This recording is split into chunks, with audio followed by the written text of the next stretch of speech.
अम्मा, आपके बेटे ने मनी ऑर्डर भेजा है। डाकिया बाबू ने अम्मा को देखते अपनी साइकिल रोक दी। अब चश्मे को उतार आंचल से साफ कर वापस पहनती अम्मा की बूढ़ी आंखों में अचानक एक नई चमक सी आ गई। बेटा, पहले जरा सी बात करा दो। अम्मा ने उम्मीद भरी निगाहों से उसकी ओर देखा, लेकिन उसने अम्मा को टालना चाहा। अम्मा, इतना टाइम नहीं रहता है मेरे पास कि हर बार आपके बेटे से आपकी बात करवा सकूं। डाकिये ने अम्मा को अपनी जल्दबाजी बताना चाहा, लेकिन अम्मा उससे चिरौरी करने लगी। बेटा, बस थोड़ी देर की ही तो बात है। अम्मा, आप मुझसे हर बात करवाने की जिद ना किया करो।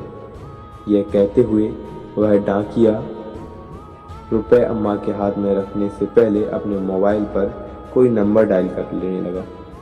लो अम्मा, बात कर लो, लेकिन ज़्यादा बात मत करना, पैसे कटते हैं। उसने अपना मोबाइल अम्मा के हाथ में थमा दिया। उसके हाथ से मोबाइल ले फोन पर बेटे से हाल चाल लेती अम्मा मिनट भर बात कर ही संतुष्ट हो गई। उनके झुर्रीदार चेहरे पर मुस्कान छा गई।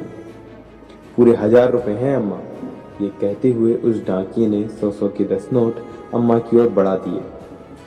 रुपए हाथ में ले गिनती करती अम्मा ने उसे ठहरने का इशारा किया। अब क्या हुआ अम्मा? यह 100 रुपए रख लो बेटा। क्यों अम्मा? उसे आश्चर्य हुआ। हर महीने रुपए पहुंचाने के साथ साथ तुम मेरे बेटे से मेरी बात भी करवा देते हो, कुछ तो खर्च होता हो ना। अरे नहीं अम्मा, रहने दीजिए। वह लाख मना करता रहा, लेकिन अम्मा ने जबरदस्ती उसकी मुट्ठी में 100 रुपए थमा दिए और वह वहां से वापस जाने के लिए मुड़ गया। अपने घर में अकेले रहने वाली अम्मा भी उसे ढेरों आशीर्वाद देते अपनी गहरी के भीतर चली गई। वह डाकिया अब कुछ कदम ही वहां से आगे बढ़ा था कि किसी ने उसके कंधे पर हाथ रखा। उसने पीछे मुड़कर देखा तो उसे कस्बे में उसके जान पहचान का एक चेहरा सामने खड़ा था। मोबाइल फोन की दुकान चलाने वाला राम प्रवेश को सामने पाकर वह हैरान हुआ। भाई साहब, आप यहाँ कैसे? आप तो अभी अपनी दुकान पर होते हैं ना?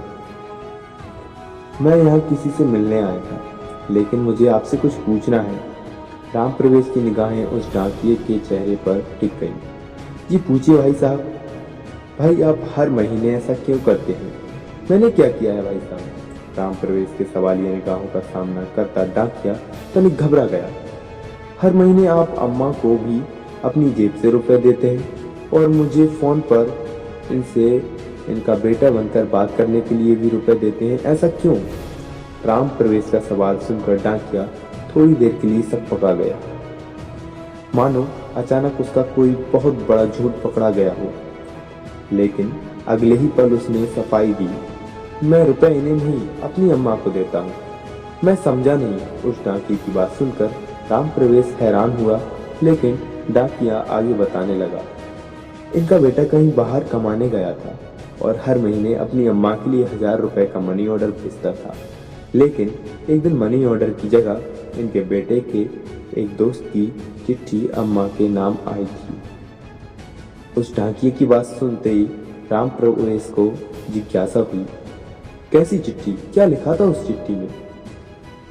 संक्रमण की वजह से उनके बेटे की जान चली गई। अब वह नहीं रहा।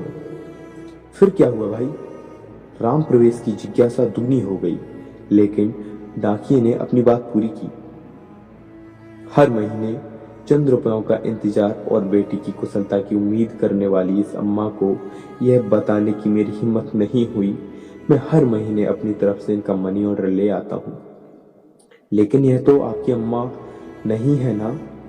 लेकिन यह तो मेरी अम्मा ही जैसी है। मैं हर महीने 1000 रुपए भेजता था अपनी अम्मा को, लेकिन अब मेरी अम्मा भी कहाँ रही? ये कहते हुए उस डाकिये की आंखें भर आईं। हर महीने उससे रुपए ले अम्मा से उनका बेटा बनकर बात करने वाला राम प्रवेश उस डाकिये का एक अजनबी अम्मा के प्रति आत्मिक स्नेह देख निःशब्द रह गया। दोस्तों, अगर स्टोरी अच्छी लगी हो तो लाइक कीजिए और शेयर कीजिए।